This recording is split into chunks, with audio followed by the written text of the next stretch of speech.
Hello, folks, and welcome back to the July Marathon. I'm the voice of dog, and right now we're going to count down my 50th to 26th favorite games, starting with this one. That's right, folded up at number 50 is Paper Mario and the Origami King. So I've always been a big fan of Paper Mario. The aesthetic's cute, the writing has only gotten better over time. I think Intelligent Systems is really good at writing fun character dialogue. In this Switch installment, Mario has to save everyone who's been folded up into origami, including Bowser, whose castle has been occupied yet again. Doing away with most of the RPG mechanics, battles have been turned into sliding puzzles, where you have to line enemies up in ways that let you attack them all at once. I like these fine enough, but I wish there were a bit more to it, some manner of progression or getting stronger over time. Either way, I enjoy the puzzles. The boss fights are a completely different system, though, where you navigate a maze of arrows to arrive at the correct panel to hit the boss.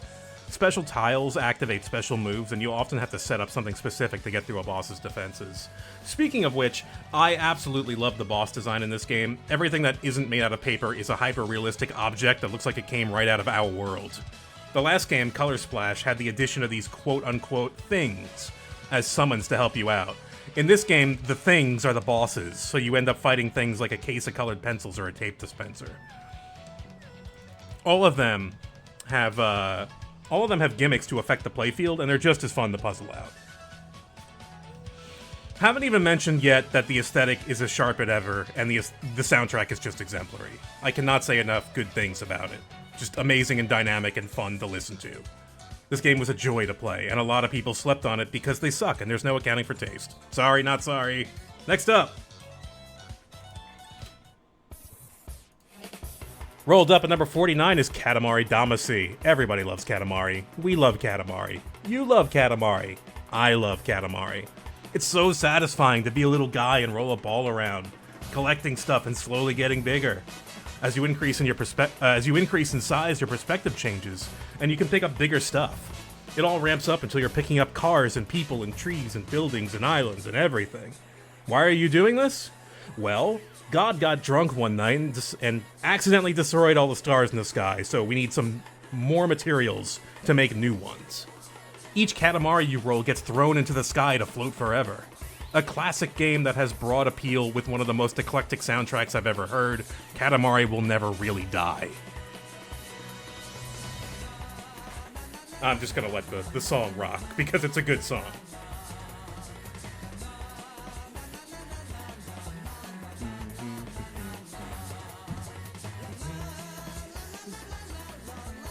I'm glad they re-released these as well.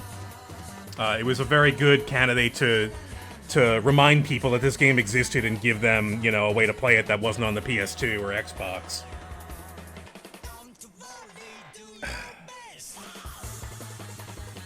Next up. Oh hey, where's my script? My script isn't here. Well, it's Metroid Dread, but hang on, let me dig up my script.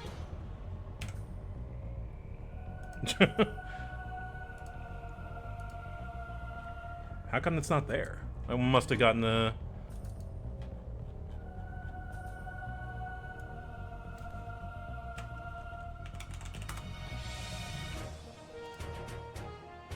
Alright.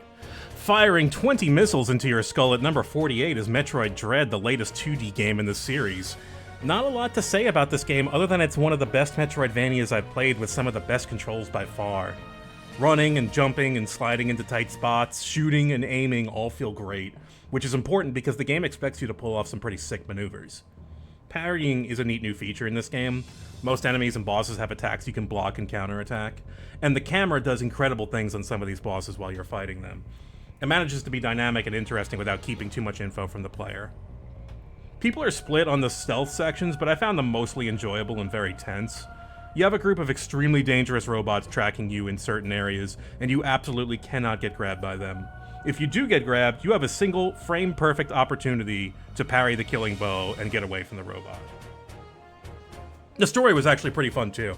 I don't usually get into the overall plot of Metroid, but this one grabbed me a bit, with an extremely good payoff at the end.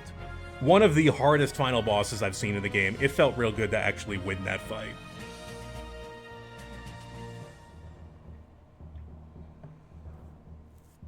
Now let's see if I have the next one actually saved here.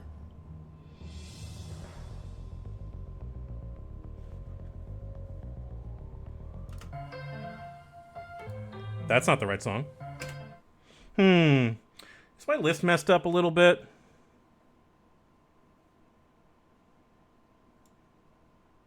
I'm missing a slide. How did that...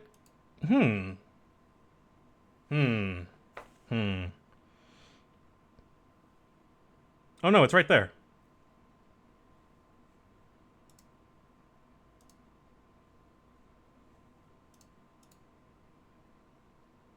Wait, why is it there? That doesn't make sense. Okay, hang on, I need to diagnose this a little bit.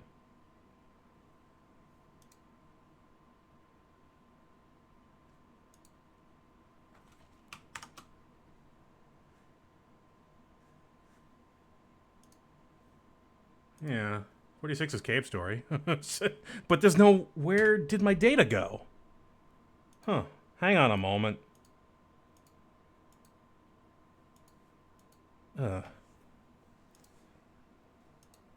No, it's all here.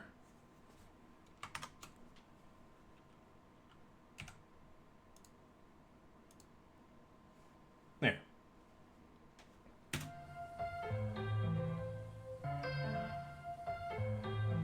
Growing into position 47 is Botanicula, another earlier game by Amanita Design that I did a cool LP of a long time ago.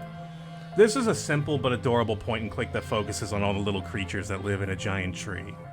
Your main character is actually a group of 5 characters that move around together, each with their own talent. One of the little guys, Mr. Lantern, is carrying a big seed that can plant a new tree, so the ultimate goal is to get it to a place where it can be safely planted. There are, however, some mean and invasive species around that would love to eat the seed themselves. I can't say enough how much I like the aesthetic of this game. Cartoon logic applies frequently here to make a lot of sight gags, and I really like how all the characters get flicked around without carrying much. Just a wonderful game.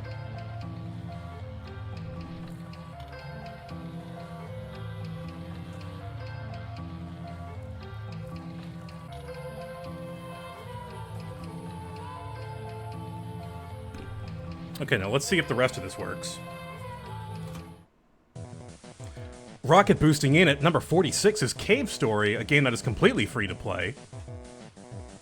Back in college, when I didn't know what an indie game was, I found this one through games discussion and early LPs on the internet. It was kinda hard to describe, neither run and gun nor Metroidvania. There's some backtracking and optional secrets and a super hard true ending that is pretty fun if not very stressful. Bit of a unique art style too. I can't think of too many pixel art styles I've seen that remind me of Studio Pixel.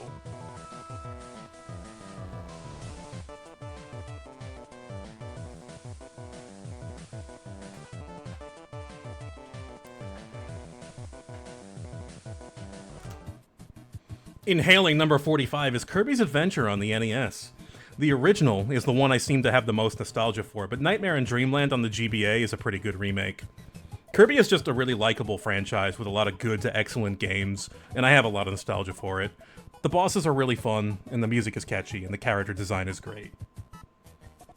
Not much else to say other than it is a very competent platformer that is fun to play.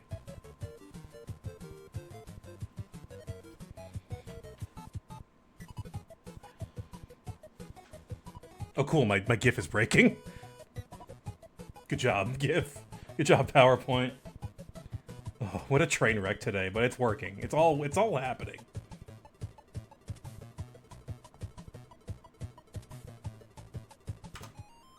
Rotating the camera to see that number 44 is Magic Wand by the Catamites.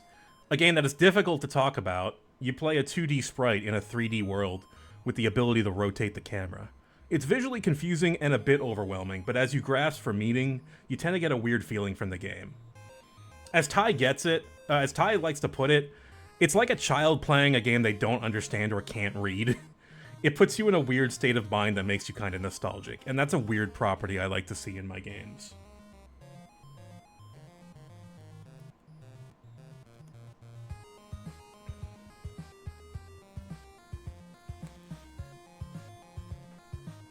Just a very mysterious, strange game. I recommend people play it, but if it makes you sick to look at, then, you know, maybe skip it. Watch a playthrough or something.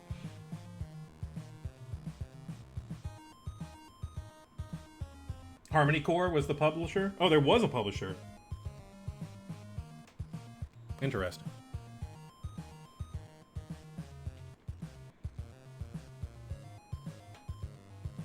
Alright, next up.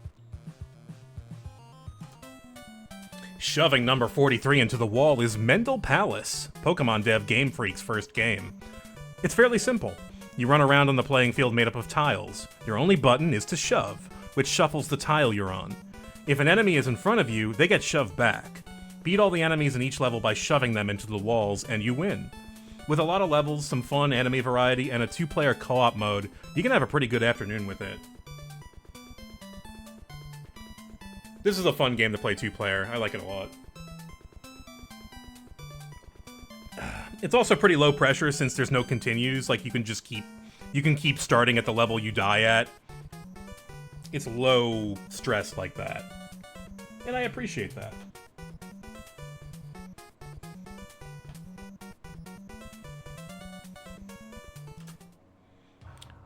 Written in at number 42 is Myst, an ambitious point-and-click adventure from brothers Rand and Robin Miller, another game that kickstarted the CD-ROM as a household device. You don't get a lot of information starting the game, just that you find a book with a moving picture inside. When you touch it, you get warped to the island of Myst, where there are seemingly no residents and no shortage of weird devices to play around with. This was a pretty formative puzzle game for me as a kid. It was visually interesting, so that was a draw. But the cool thing was that each puzzle had some sort of context within the world you were exploring. Like, you can't get anywhere in Channelwood, the tree village, without learning how they pump water around to power things. No one tells you this. You figure it out by observing the pipelines and listening for the sound of rushing water. It's just a real intuitive puzzle and the kind of thing that Myst does when it's at its best. Exploring Myst means figuring out what happened here before you arrived. It doesn't take long to find 2 books with moving pictures and people trapped inside. You can't understand them too well, but they want pages that match the color of their books. This is basically the main conflict of the game, figuring out what to do with these guys. It's a neat kind of spiral into horror as you realize some of the things that have been happening in these worlds. It was also kind of special to me because I was mostly able to clear it without help as a kid.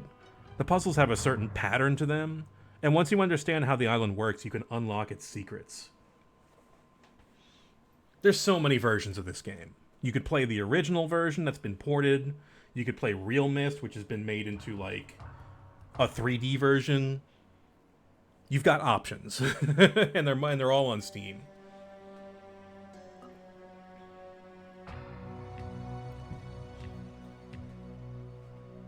They've done it so many times on so many systems.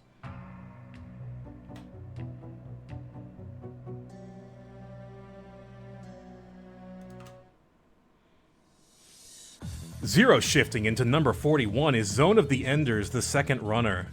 The first Zone of the Enders felt like a tech demo for a really cool action mech game, so when I heard this was coming out, I was insanely excited. The structure of the game is a lot more linear, and it's more like a series of set pieces, but I don't mind. Zone 2 has you playing as Dingo Egret, a mech pilot working as a miner. For the first actual minute or two of gameplay, you play as the severely underpowered and slow Lev used for mining. Then you immediately discovered the Jehuti mech from the first game, buried in the planet. Dingo just gets in because, hey, cool robot, and just starts blowing up the local evil invading empire. The controls and response of your mech is really great, even in the original PS2 release of this game. You float automatically and control altitude with 2 of your face buttons. You also have a charge laser at range and a sword up close. You get a really nice set of fun sub-weapons to use as you play, too. The tone of this game tries to be a serious sci-fi mech combat game with high stakes, but ends up being a lot more goofy and fun instead due to a weird translation, leading to a lot of quote-unquote interesting lines. "You shut up, I'm Dingo!" and "You get off and come to my room" are just great. Game's just full of weird dialogue. Now, fortunately, there is a really good port of this game and VR subtitled... There's a really good port of this game to Steam and VR subtitled Mars. Highly recommended to action fans. This game is so much fun to play. It is so much fun to grab one guy, spin around at 100 miles per hour and let go, sending the guy into another guy and watching them both explode. It's great to cross swords with an enemy and then boost dash under and around them and then hit them from behind. It is so cool to use the power you get at the end that basically makes you as strong as Anubis, the antagonist mech of the first game. Regardless of how fun it is, it never seems to get a lot of attention. Amazing voice acting. Get out of my way. Find another way! Joining the biomass at number 40 is Parasite Eve 2, one of my favorite survival horror games. It bucks everything the first game did to shift to a much more zoomed-in camera and much bigger character models. Much less JRPG, and much more Resident Evil, especially considering some of the devs who worked on RE worked on this. Aya Bria comes back as an FBI agent chasing neo-mitochondrion creatures across America. PE2 takes place mostly in the Mojave Desert, where there's a big nest of monsters to exterminate. There's also kind of a fun sci-fi shift from biological horror to government conspiracy, which is appropriately Resident Evil as well. The pre-rendered backgrounds are pretty good for the time, and I love how they do the specular highlights for lighting in this game. I really enjoy the combat in this game too, despite how clunky it can be. Since we're dealing with pre-rendered backgrounds, that means tank controls. Now, I personally don't mind them too much because I played a lot of RE and Silent Hill. Basically, you walk into a room, and if it has enemies in it and they see you, a fight starts. You can fire your gun, use items attached to your belt, or use your cool magic parasite powers that you learn and improve over the course of the game. Some of it is kind of situational, but it's all useful at some point and fun to play with. I think the monster and character design here is pretty great. The neo-mitochondrion creatures are all mutated animals of some kind, but grafted with weird science tech. There's a real cool bio-horror aesthetic here that I'm a little more invested in personally, because of the implication that it's humans meddling with neo-mitochondria, and not a case like Eve in the first game. Overall, fun story. I've beaten this game over a dozen times. Aya is a much more interesting character in the second because of all the great little introspections she has as you examine things in the environment. Getting her opinion on everything mundane is fun. I recently played this game and then started another playthrough when I found out there was a randomizer recently made. Still a fun game.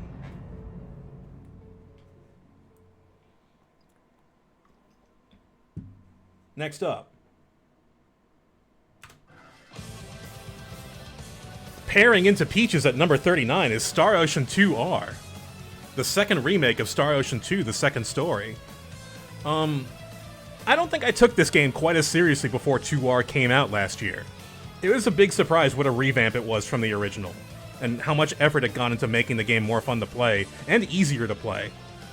Quality of life options abound like fast travel and better UI. It's still a ton of fun to fall into a fugue state playing with the crafting system too. You can break the game, and then you can break the game. Combat in this version has a slightly different rhythm to it, so you might need to work at it a bit to pick it up, but things feel a bit more balanced and moves are generally better than they were. Really surprised me how much more fun Star Ocean could be. I had some nostalgia for it, but this version is far superior.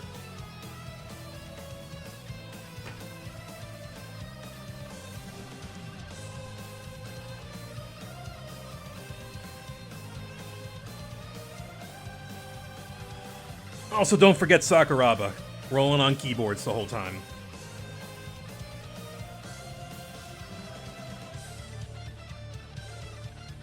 Oh boy, here's a big one.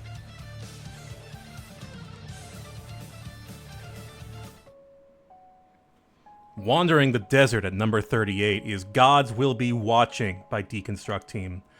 One of my favorite indie developers. Deconstruct Team always gives me some kind of incredibly unique experience I cannot have in other games. Gods puts you in the shoes of Sergeant Burden, who always seems to be having a bad day.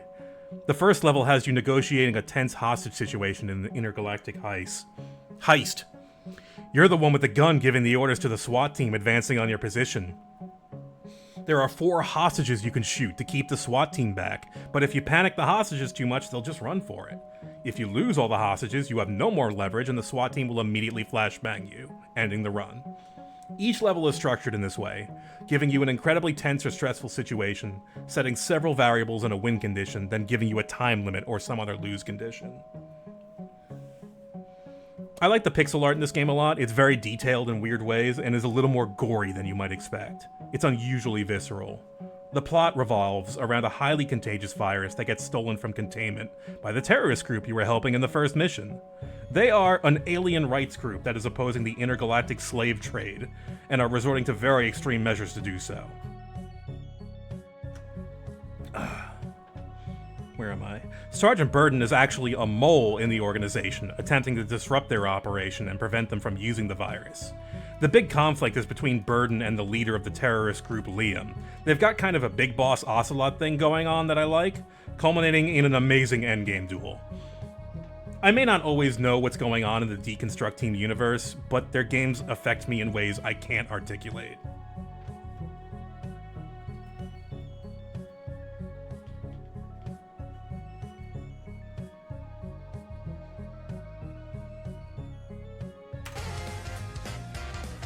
Paper Jam and number 37 due to Paper Mario: The Thousand-Year Door. Specifically, the 2024 remake that just came out. Another game that may not have placed as well or at all had this not existed, because I felt like the original had some pacing problems. These get fixed up nicely, which makes a few chapters a lot more tolerable, but that's not all. This is a fully aesthetic remaster, modeled after Origami King, and even importing the composer to make an incredible version of the soundtrack you probably already love. I didn't really like the instruments in the original, but the remakes are just amazing. Wonderful choices all around in this game. I had more fun with it than I did in the GameCube.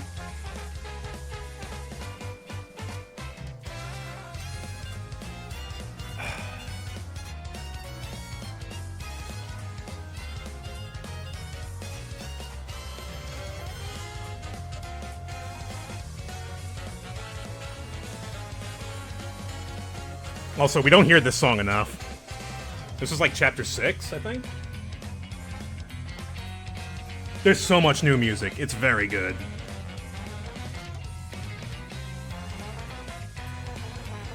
Oh, there's a new post-game boss, too? I didn't check that out. I might have to do that off stream.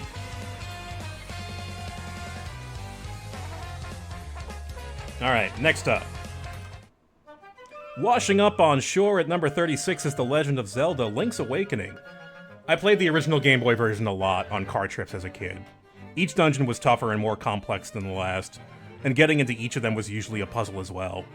The original is a perfectly fine game with a super fun speedrun due to map warping tech, but I have a soft spot for the remake and its fun aesthetic. I'm glad they're using it for the new Zelda game, and it looks interesting. I mean, there's quite a few like big remakes, big budget remakes on this list, because I really do appreciate the effort that Nintendo is going through to spice up some of their older games for their new audience. Yeah, it's like it's not quite a chamber orchestra, but it's about as small as a chamber orchestra, which is really neat. And it's just I don't know. It's got a very certain feel to it that is very cute. I like it a lot.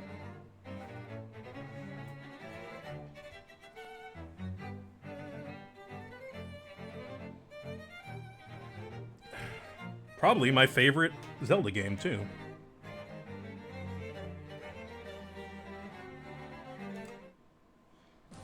Promoting to number 35 is Fire Emblem for the GBA, the first localized Fire Emblem that I was able to get my hands on. I just knew Fire Emblem as that funny little game with the giant maps where you have to spend 30 turns making your Blorbos stand next to each other, so they have kids. This edition is a lot more reasonably compact, with 30 chapters divided up into smaller maps that you can save between. The game starts out with a 10-chapter campaign around Lynn, who finds out she has noble blood and needs to kill her shitty uncle usurper. This ties into a bigger conflict with Eliwood and Hector, the other two protagonists. They each have their own campaign to tell the story of chapters 11 through 30, and each have their own special bonus chapters that can be unlocked if you're thorough. This is a real solid turn-based strategy game with a ton of replay value and secrets. There's bonus characters and alternate levels, and hidden plot lines abound. The map graphics are pretty adequate, but when you get into the unit-to-unit combat, the animations are just great. I had to throw in as many as I could to show them off. Fire Emblem is a big franchise with a lot of titles of varying quality, but I think this one is my favorite. I still haven't gotten all the secrets on the Hector Hard Mode campaign.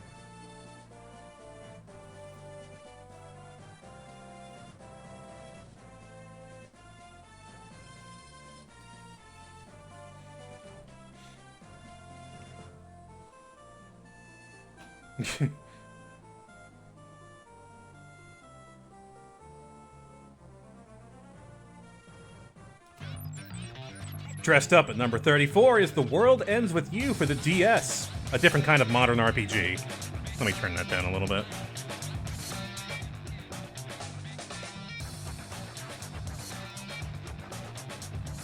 Taking place in Tokyo's fashion district, Shibuya, the game centers around a game you play after you die. The protagonist, Neku, doesn't remember dying, but he finds himself running for his life as a sort of ghost that can't interact with the real world. Monsters known as noise float around everywhere, and he can read people's thoughts if he concentrates hard enough. Learning the rules of the game on the fly, Neku teams up with another dead teenager named Shiki and tries to win so they can be resurrected. There's a lot going on in the plot, and I've left out a lot of my summary, but it's a very Kingdom Hearts, but urban, kind of plot. World is not a simple RPG. There are systems on systems, and understanding them is what makes you stronger in the game, so there's a bit of a learning curve. But engaging with them is pretty fun, and the battle system plays out on both screens of the DS at once. And you do need to pay attention to both to really excel, so it's not very user-friendly either. But there's a real fun kind of chaotic energy to the fights in this game that I enjoy, and it's supported by a modern J-pop and rock soundtrack. I think the aesthetic really sells the game overall, and while I don't know if I can recommend the Switch remake, it's worth checking out if you still have a working DS. Oh yeah, I'm still listed as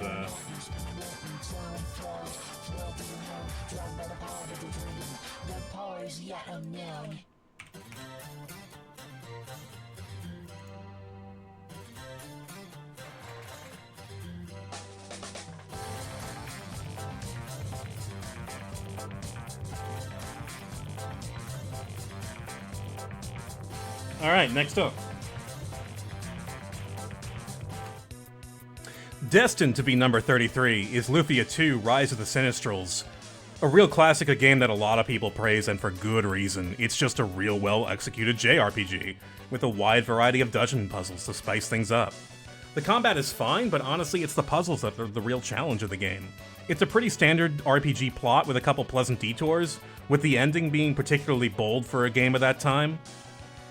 One of the big features is the completely optional Ancient Cave, a randomly generated 100-floor dungeon you walk into at level 1 with no items or equipment.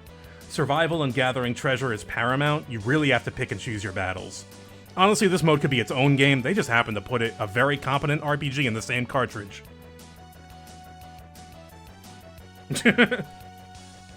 Damn you ads! Ancient Cave is so fun, love the Ancient Cave.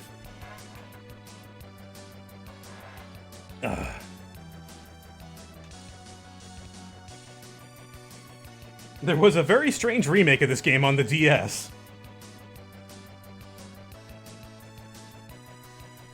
Yeah, if you haven't played this game, you owe it to yourself to give it a shot. It's a very good SNES game. Oh boy, here's a big one. Coming up next. Hard Times Served at number 32. Kentucky Route Zero, the magical realist adventure from Cardboard Computer. Zero follows Conway, a delivery driver who is taking one last job to deliver some furniture to Dogwood Drive. No one seems to know where that is, except that you have to take the Zero to get there. Along the way, you meet many different people, some of whom join you on your journey along Route Zero.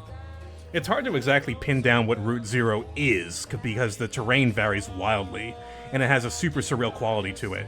You could be on a road or an underground mine or on the water, you never really know where you're going to end up next.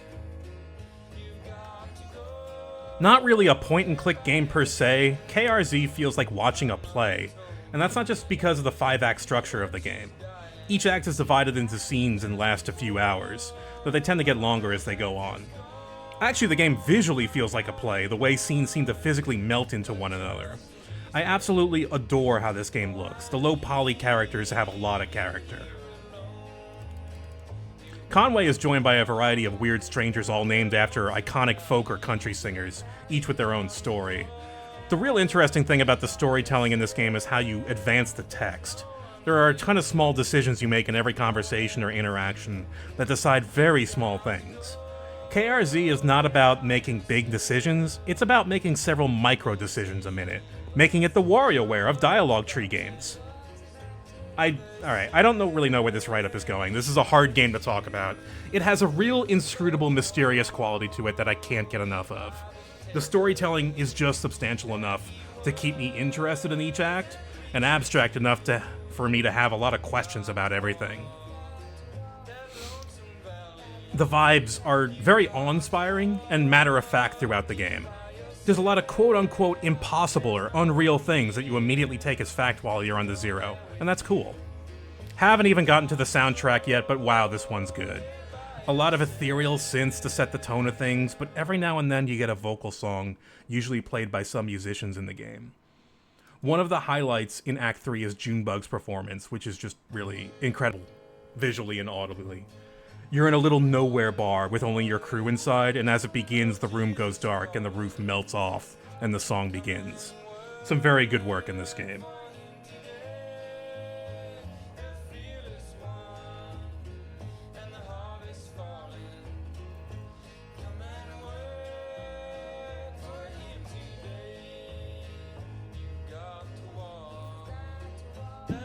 I saw Conway tweeting in a show once. He was 3 sheets to the wind. Maybe more. Man could barely speak. Hey, whatever it takes, man, to get you on stage.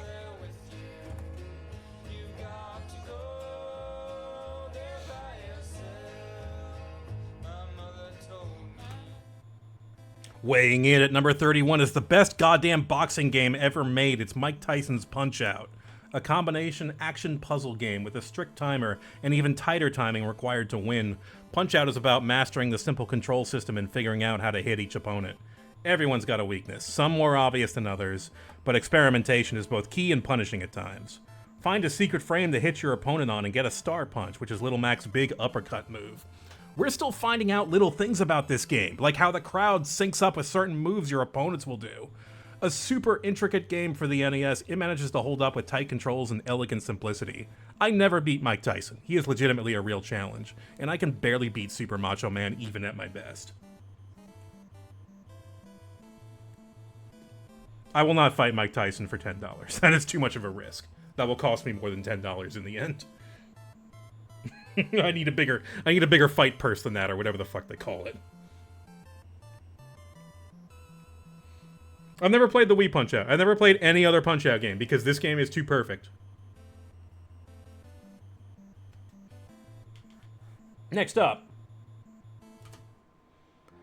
Illuminated at number 30 is Pentiment, the 15th century Bavarian murder mystery game. You play Andreas Mahler, an artist being commissioned by Kearsaw Abbey in the small town of Tassing. He's visiting from a much bigger city, so everyone's pretty excited to have a fancy artist around. You're staying with a much poorer family that is renting their second floor out to you, and the divide between classes is pretty pronounced in Tassing. When a visiting bishop is murdered in the abbey, Andreas's monk friend is accused. He decides to get to the bottom of the incident and find the killer himself. What he finds instead is a labyrinth of cultural and economic conflict, with the peasants becoming more and more fed up with the treatment and laws passed by the abbey. Somewhere in Tassing's history is the answer and motive to all this conflict, and it's a long way down. An amazing mystery, with many hard decisions and dialogue choices. Your decisions will affect your understanding of Tassing and its people.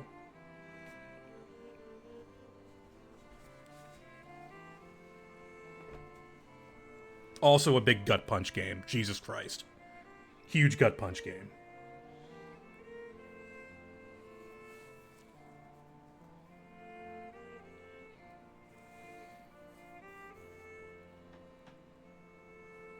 Next up.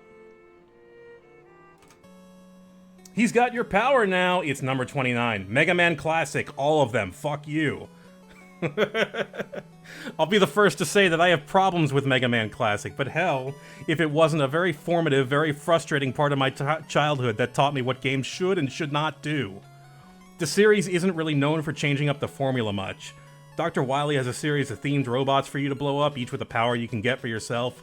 Some changes over time include sliding, rush powers, the very polarizing Mega Buster.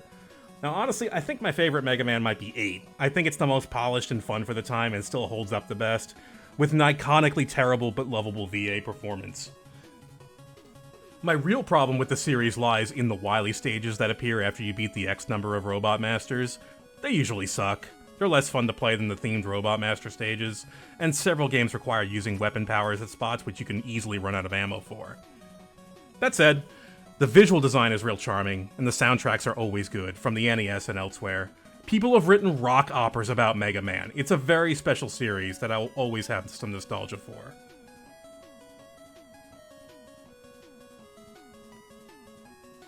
It's an important piece of video game history there, that box art.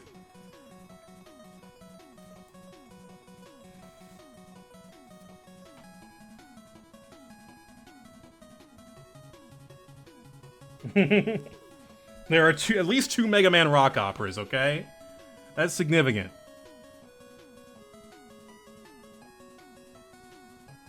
I wrote a short story about Mega Man in high school. It was not good.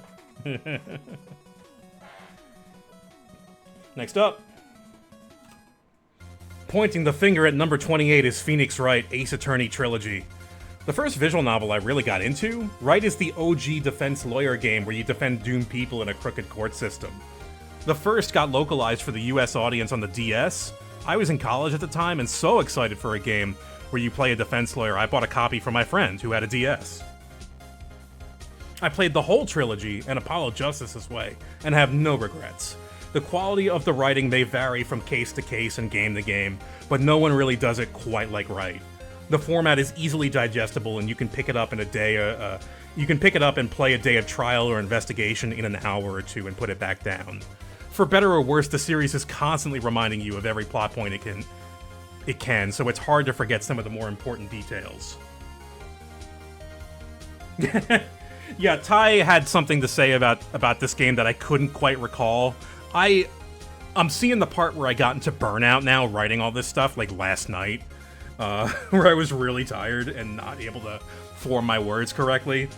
But Phoenix Wright really is the dumbest, smartest game. It is where you take a bad person and you corner them so psychologically that they explode in front of a court of their peers and then have to go to jail immediately.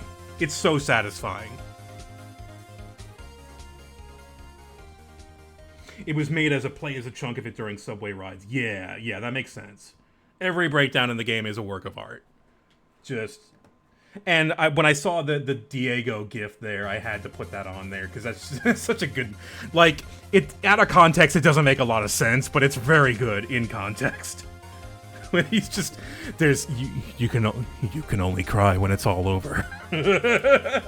What a fun character. He's so fucking rude. I hate him, but I love him.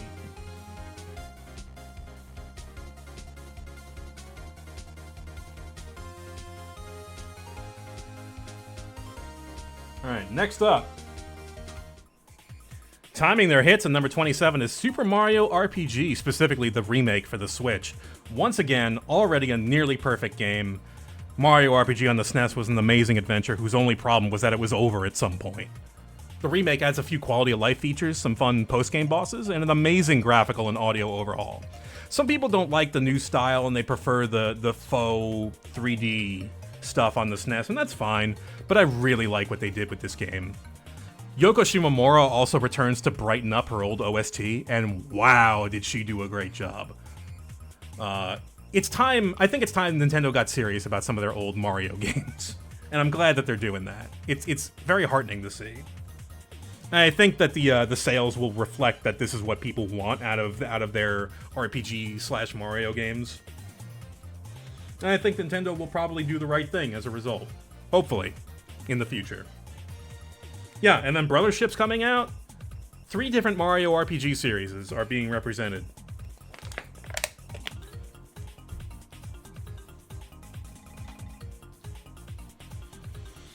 It's a super solid baby's first RPG, too. Like, I would give this to a person who hadn't played an RPG before. Like, this could be their first RPG. Easy. No problem. It would be a great way to start.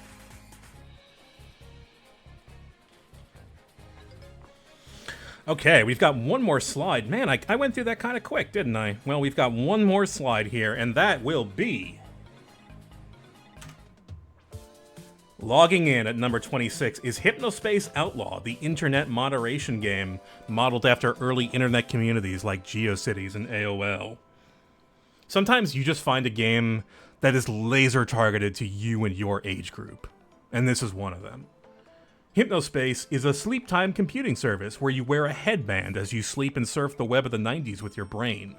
As a paid moderator of the service, your job is to take on cases of things like copyright infringement and harassment, and flag them for deletion. Each case completed gets you HypnoCoin, a fake currency you can use while surfing Hypnospace.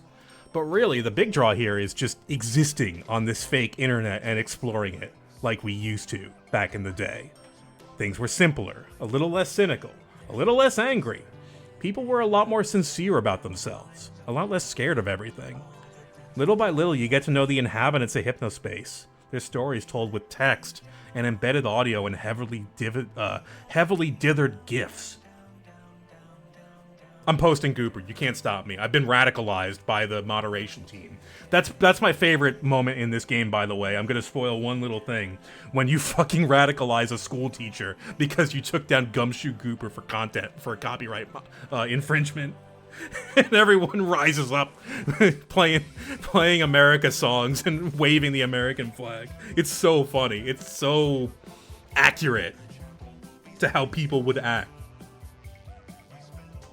Especially when they're not too online. And my rights are being infringed. I didn't write a lot about this game, even though there's so much you could say. Jay Tholen is a really interesting guy. I think he's very good at making games. I like Dropsy a lot, too. Dropsy's a very interesting game. Really good music in this game. A wide variety of artists, including Hot Dad, to make a very fun experience. Hot Dad as Chowder Man was a wonderful casting. What an a value add to this game. And the New Millennium Anthem that plays throughout the game also always gets to me. This song that we're hearing right now. Dream Settler looks cool. I'm glad that we're doing another one of these games. I think Jay can knock it out of the park. I wish him the best.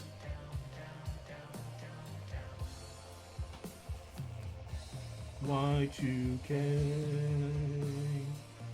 you let me down now. Well, that's all I got for right now, folks.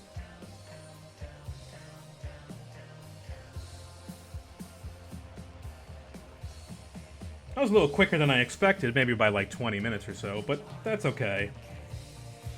Next week, let's say next Saturday, I will unveil the top 25 before I start my other stream.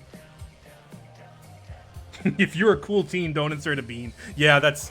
God, Counselor Ronnie might be my favorite page in the game. It's so funny.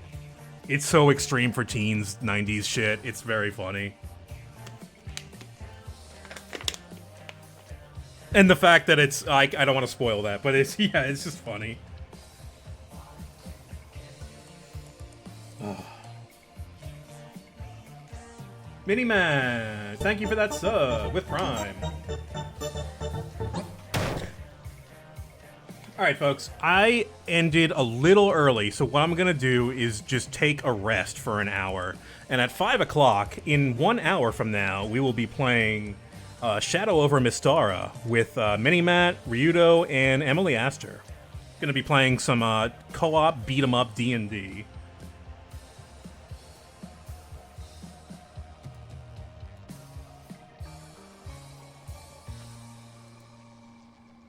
Thank you, everyone, for watching. Thank you, everyone, for hanging out. We'll see you real soon for some more content. Have a good one.